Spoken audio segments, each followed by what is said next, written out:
اهلا بيكم مع اخبار النادي الاهلي اليوم. اول حاجة لازم نتكلم عنها هي ما سيحدث اليوم في النادي الاهلي. طبعا امبارح اللعيبة كانوا اجازة، وامبارح قلت لحضراتكم ان الحسين عموتة سيعكف على مشاهدة مباراة النادي الاهلي وانبي لمعرفة الاخطاء اللي حدثت ومعالجتها. بالفعل النهاردة في التدريب سيسعى الحسين عموتة لمعالجة كل الاخطاء الفنية اللي حدثت في لقاء انبي الماضي، وبرضه هيكون هناك اختبار طبي لإمام عاشور لتحديد موقفه النهائي من المشاركة في التدريبات الجماعية بشكل كامل. لو نجح في الاختبار الطبي ده هيبدأ بقى يشارك بشكل كامل، وغالبا لو حصل كده سينضم إمام عاشور لقائمة النادي الأهلي لمواجهة زد يوم الجمعة. نروح بعد كده لأسخن ملف دلوقتي في النادي الأهلي، وهو ملف تجديد عقود اللاعبين، وبعد كده هتكلم معاكم في الصفقات المحتملة في شهر يناير. اول حاجة ملف التجديد، هنمسك كده لاعب امام عاشور. الكلام اللي طلع دلوقتي ان الساعات القادمة باذن الله من المنتظر انها تشهد جديد في حسم ملف تجديد عقده مع النادي الاهلي. ايوه، الكلام اللي بيتقال ان في الايام الماضية حدثت جلسة مع والده من اجل حسم هذا الملف، والكلام اللي بيتقال ان امام عاشور قد يوافق على تجديد عقده بعدما يوافق له النادي الاهلي على انه يصور كل الاعلانات اللي جاياله من خارج النادي الاهلي. بمعنى امام عاشور عنده اعلانات جاياله عن طريق النادي الاهلي زي اعلان فودافون مثلا واعلان الرعاة، ولكن بقى امام جايله كده من نفسه من بره النادي الاهلي ملوش علاقة اطلاقا، جايله اعلانات من بره.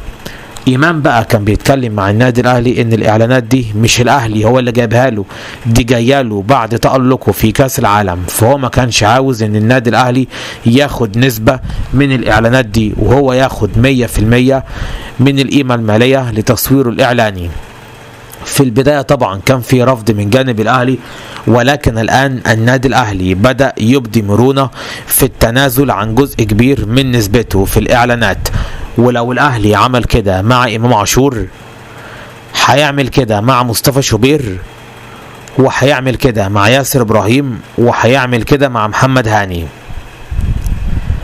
الكلام بقى اللي بيتقال دلوقتي في النادي الاهلي عن مصطفى شوبير هو ان شاء الله باذن الله مصطفى شوبير بات قريب من تجديد عقده مع النادي الاهلي، بس مصطفى شوبير يتنازل عن جزء من طلباته.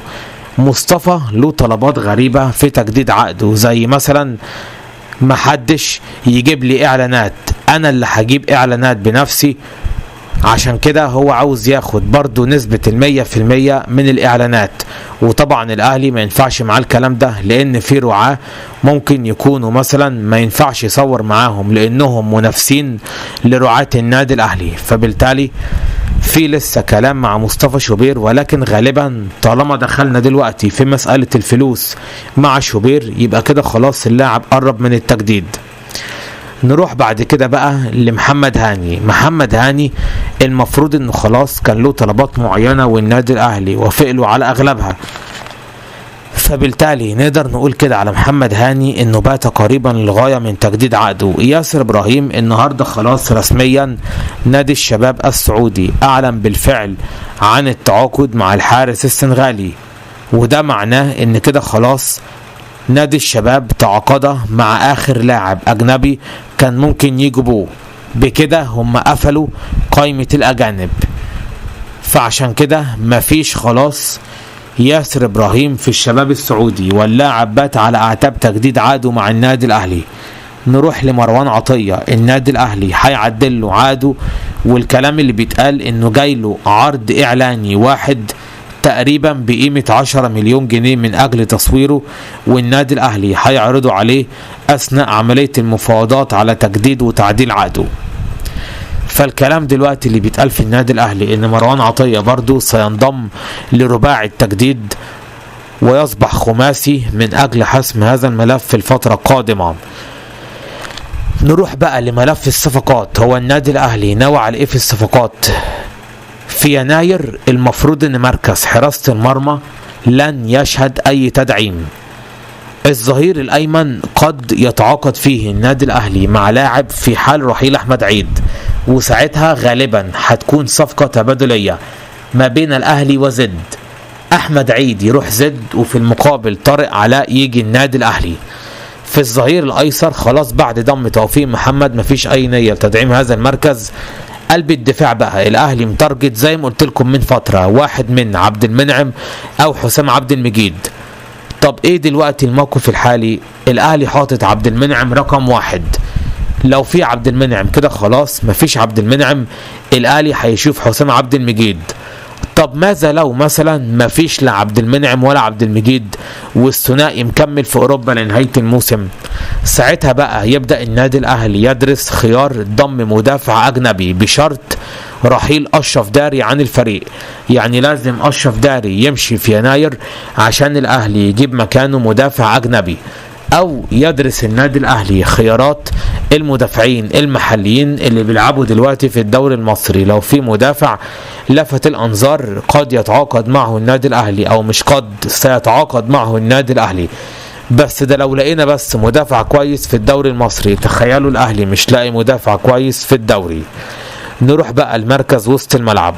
لو رضا سليم مشى من النادي الاهلي غالبا الاهلي هيجيب لاعب بمواصفات خاصة في منتصف الملعب، يكون كده حاجة زي اليو ديانج بس على بقى مستوى احرف، على فنيا يكون اعلى، عند الناحية الهجومية تكون عنده اعلى من اليو ديانج. فبالتالي لو رضا سليم مشى في يناير، وده غالبا اصلا ده ممكن يمشي دلوقتي، الاهلي هيجيب مكانه لاعب اجنبي بمواصفات خاصة في نص الملعب، يكون قوي بدنيا ويكون كده دبابة، بس يكون حريف شوية عشان يعرف يعمل حتة رقم 8 ينقل الفريق من الدفاع للهجوم. نروح لصنع الالعاب. المشهد ده او المركز ده لن يشهد اي تدعيم.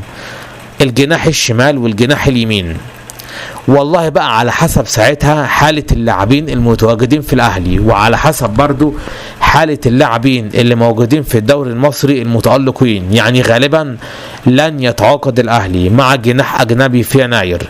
لو الاهلي هيجيب جناح هيكون جناح محلي. هل بقى محمد عصام من انبي، حامد عبد الله من انبي، هل جناح تاني مثلا يظهر ويتألق في الفترة القادمة؟ لسه بدري بقى. مسألة الجناح دي متوقفة على موقف الحسين عموتة وعلى موقف اللاعبين المحليين المتألقين في الدوري المصري في المرحلة القادمة. نروح لمركز المهاجم الصريح. ده كده خلاص النادي الاهلي قفلوا بالضبة والمفتاح. لن يتعاقد النادي الاهلي مع مهاجم جديد في شهر يناير القادم، وتقريبا اول مرة من حوالي 3-4 سنين الاهلي يدخل على شهر يناير ويكون خلاص مش محتاج انه يدعم مركز المهاجم الصريح، بعد ضم طبعا بن جديدة واقطاع عبد الله وبكرار.